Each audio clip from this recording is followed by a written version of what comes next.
Duduk dalam surah Penawak ni, surah An-Nahl yang benar ni surah Penawak. Jadi Allah menceritakan pasal lembu ni dia tak makan macam kita nugget KFC. Dia hanya makan rumput daripada zat bumi, daripada Allah Subhanahu Wa Taala.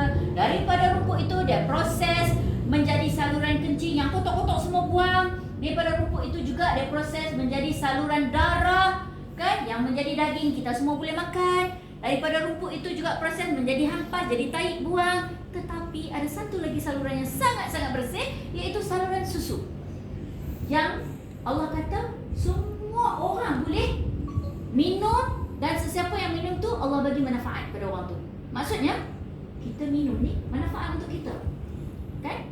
Boleh jadi ubat, boleh jadi tenaga. Dalam susu tu Allah kata ada tenaga. Dalam susu itu ada keharmonian. Kita nampak Nabi yang letih pun pilih susu. Takkan kita daripada zaman muda sampai tua ni letih tak perlu ke susu kita? Perlu kan? Jadi susu sangat-sangat bagus. Dan kita pula ambil susu kolesterol, kan? Kalau kita tengok lembu mula beranak jatuh kat bumi tak boleh bangun. Tapi setelah dia minum susu mak dia, tiba-tiba dia lompat lari rata padang. Silap hari bila kita tanya nak lembu ke nak kuda? Yes, susu inilah yang kita buat. Susu yang terbaik. Jadi kita pula ambil susu kolesterol, bukan susu biasa. Susu kolesterol ni bagus sangat, kan? Kalau kita belajar kat sekolah dulu pun, kalau susu bagus untuk immune system. Kalau kita belajar sains, kan? Dan susu kolesterol ni dia bukan sekadar susu biasa. Bermakna kolesterol dia lebih lagi, iaitu 4 kali ganda dia punya untuk kebaikan dia, untuk immune system tu lebih lagi hebat. Jadi ini kalau kita tengok sekadar susu kolesterol ni bukan sekadar untuk immune system. Susu kolesterol juga bagus untuk sistem badan kita. Dalam badan kita ada sistem. Kalau sistem badan kita lemah, organ badan kita akan tak sihat.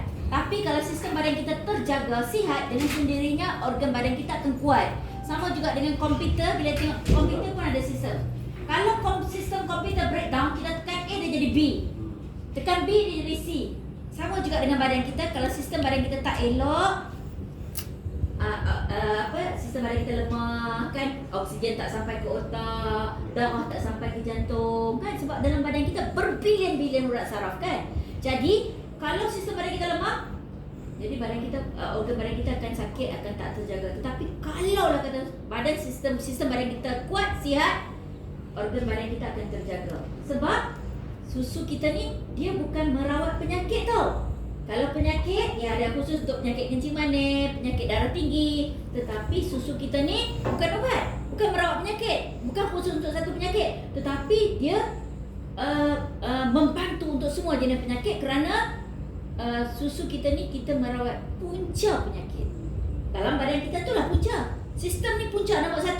Kalau sistem badan kita ni tak elok, dia macam tak rongkai, ada tali, tak ada rongkai, kan? Maksudnya punca tak buka. Jadi sebab dalam badan kita, sistem badan kita tu adalah punca. Kalau punca dia elok, sistem badan elok, organ badan kita akan terjaga. Jadi dekat sini, itulah yang saya katakan susu ni sangat-sangat bagus. Dia bukan suplemen yang manusia buat, dia suplemen yang Allah bagi, kan? Saintis sendiri pun buat kajian, tiada ada makanan yang boleh menandingi kehebatan susu. Gizi makanan dia cukup, kan? Jadi kalau kita tengok pula susu dah bagus, kita gabungkan pula dengan ekstrak kurma. Bukan buah kurma. Kalau buah kurma mungkin orang macam mana tak boleh makan lebih daripada 3 biji.